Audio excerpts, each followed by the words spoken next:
सुख सारण कहे बहुत बड़ी सेना थी, पता नहीं लगा पाए। हाँ, वीर का तो पता नहीं चला, कमजोर का पता चल गया है।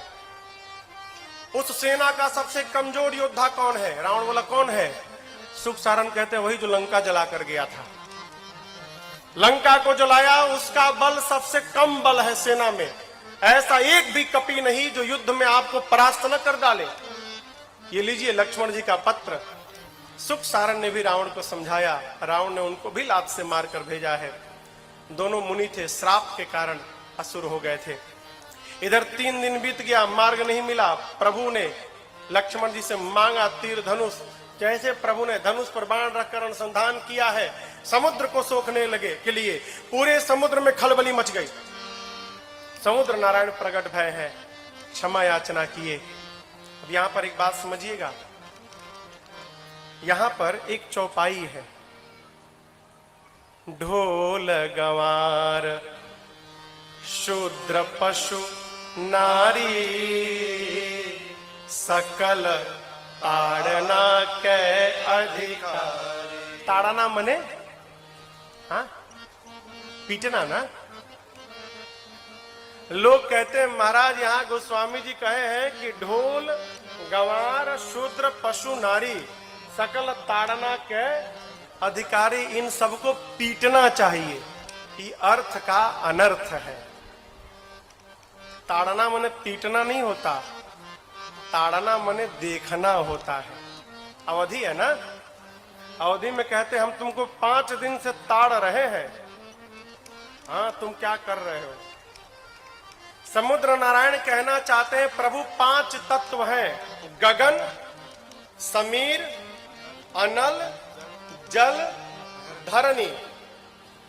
इन 5 तत्व के साथ व्यवहार करना है तो इन 5 को देखना चाहिए। ढोल गंवार शूद्र पशु नारी, जैसा व्यवहार इनके साथ होता है वही व्यवहार इन 5 तत्व के साथ करना चाहिए। आप ऊपर नीचे जब लिखेंगे ना, गगन समीर अनल जल, समुद्र जल है ना, जल, ढोल गंवार शूद्र पशु, जल के नीचे पशु आएगा। क्या मतलब?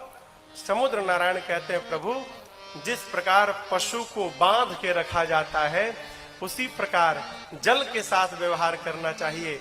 यदि जल को पार करना है तो पहले आप जल को बांधिए, मेरे पर सेतु बंधन कराइए, उसके बाद मुझे पार कराइए। ऐसे मैं जब पार रास्ता देने वाला नहीं हूं। आपकी सेना में 2 कपि हैं, नल नील, बचपन में आशीर्वाद मिला है, उनके हाथ से स्पर्श किया हुआ पत्थर तैरेगा। मैं भी अपनी ओर से सहयोग करूंगा।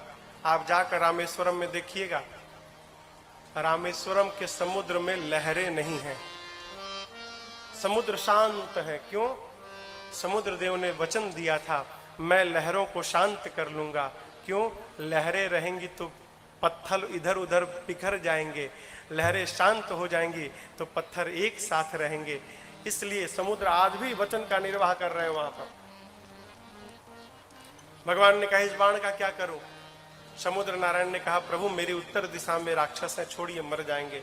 यहाँ पर बाबा कहते समुद्र नारायण निज भवन गवन सिंधु श्री रघुपति अहमत भायो यह चरित कलिमल हरि यथामति राज तुलसी गाय सुख भवन संशय समन दमन पिशाच रघुपति गुण गणा सुख भवन संशय समन दमन पिशाच रघुपति गुण गणा सकल आस भरोस गावै सुनहि संतत सठ मना सकल आस भरोस गावै सुनहि संतत सठ मना सुनहि संतत सठ मना सुनहि संतत सठ मना।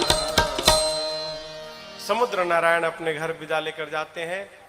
यहाँ पर नल नील सेतु बंधन प्रारंभ किए और उसी समुद्र के तट पर भगवान राम ने भगवान शिव के एक दिव्य लिंग की स्थापना की है। आइए एक बार भाव और श्रद्धा के साथ बोलिए रामेश्वरम भगवान की जय। सेतु बंधन के बाद प्रभु कपियों को लेकर समुद्र पार करके सुबेल पर्वत के तलहटी में गए। यहां एक बात समझिएगा, जिस आदमी को अपने प्रति अविश्वास रहता है वो सामने वाले में संशय रखता है। समझ रहे हैं? हम जो कह रहे हैं आप समझ रहे हो? अपने प्रति यदि अविश्वास रहता है तो सामने वाले में हम संशय रखते हैं। जिस समय विभीषण जी महाराज आए, सुग्रीव जी कदापि नहीं चाहते थे कि विभीषण सेना में शामिल हो। क्यों? उनको डर था विभीषण जी आ जाए तो कहीं मेरी वैल्यू न खत्म हो जाए। आप बताओ, हनुमान जी लंका से आए होंगे तो भगवान से बताए होंगे ना कि प्रभु लंका में इकलौते आपके भगत हैं विभीषण जी, बताए होंगे ना। वही विभीषण जी आए तो सुग्रीव जी भगवान से ये नहीं कहते हैं कि प्रभु आपके लंका वाले भगत जी आए हैं। क्या कहते हैं? आपके लंका का जो शत्रु रावण है ना, उसका भाई आया है। क्यों? शत्रु का भाई तो आप इनको भी अपना शत्रु मानिए।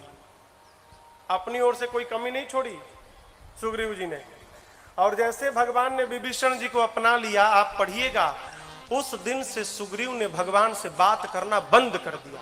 बात नहीं किए, बोलचाल बंद। आप क्या समझते हैं? आप ही के घर में ही सब होता है, कब बोला चाली बंद? उधरों हो रहा था। सुग्रीव भगवान से बात बंद कर दिए। समुद्र पार करके भगवान सुबेल पर्वत के तलहटी में पहुंचे। देखे भाई हमारा दोस्त हमसे नाराज है, अरे मूर्ख है, नहीं बोल रहा है, हम तो चल के बात कर ले। हाँ, ये नहीं बोल रहा, हम ही तो शुरू कर दे। देखिए हमारे महाराज जी कहा करते हैं ना, जानते हो बेटा पति पत्नी का संबंध कब टूटता है? हम बोले नहीं सरकार, नहीं मालूम। तो बोले जब दोनों समझदार हो जाते हैं तो टूट जाता है। पति और पत्नी जब दोनों समझदार हो जाए, नहीं हम सही तो हम सही, हम क्यों झुके, हम क्यों झुके, यही चलता रहता है और अंत में दोनों दूर चले जाते हैं। अब इन दोनों में समझदार कौन है? दर्शन करिए। समझदार कौन है? जो जाकर सामने वाले से कह दे, अरे चल ठीक है, तू ही समझदार, मैं ना समझ हूं, चल एक साथ रहते हैं। जो ऐसा कह दे वही समझदार है।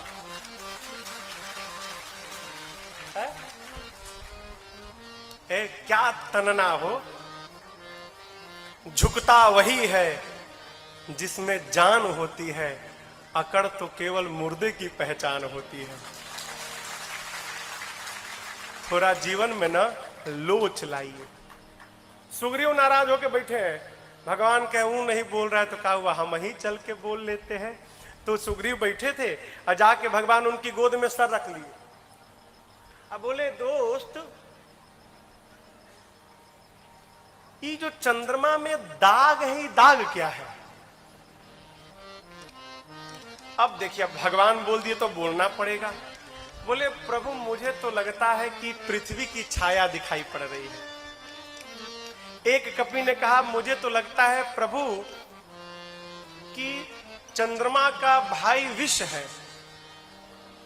समुद्र में से न निकले हैं सब लोग, मंथन में से, तो लगता है ये अपने भाई को बड़ा प्रेम करता है, तो अपने हृदय में अपने भाई को बिठाया है, वही काला दाग दिखाई दे रहा है।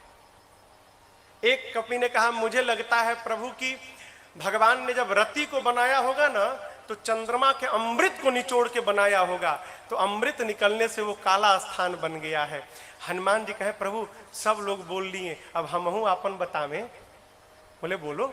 तो हनुमान जी ने कहा प्रभु मुझे तो लगता है कि चंद्रमा आपका भक्त है, ये आपका दास है प्रभु, और वो अपने हृदय में आपको ही बिठा के रखा है। ये जो सांवला रूप दिख रहा है ना, ये कोई दाग धब्बा नहीं है, ये आपका ही सांवला स्वरूप चंद्रमा में दिखाई पड़ रहा है, वही श्यामलता है। सारे कपि लोग हनुमान जी का जय जयकार करने लगे। प्रभु ने कहा अच्छा ये बताओ अब क्या किया जाए। जामवन जी ने कहा प्रभु शांति दूत भेजा जाए अंगद जी को। भगवान ने अंगद जी से कहा जाओ ऐसी बात करना कि उसका काम हो जाए, उसका हित हो जाए, मेरा काम निकल जाए, रावण को मारना भी न पड़े और सीता मिल जाए। अंगद जी चले। अब देखिए बंदर तो सब एक ही जैसे, सारे बंदर तो एक जैसे।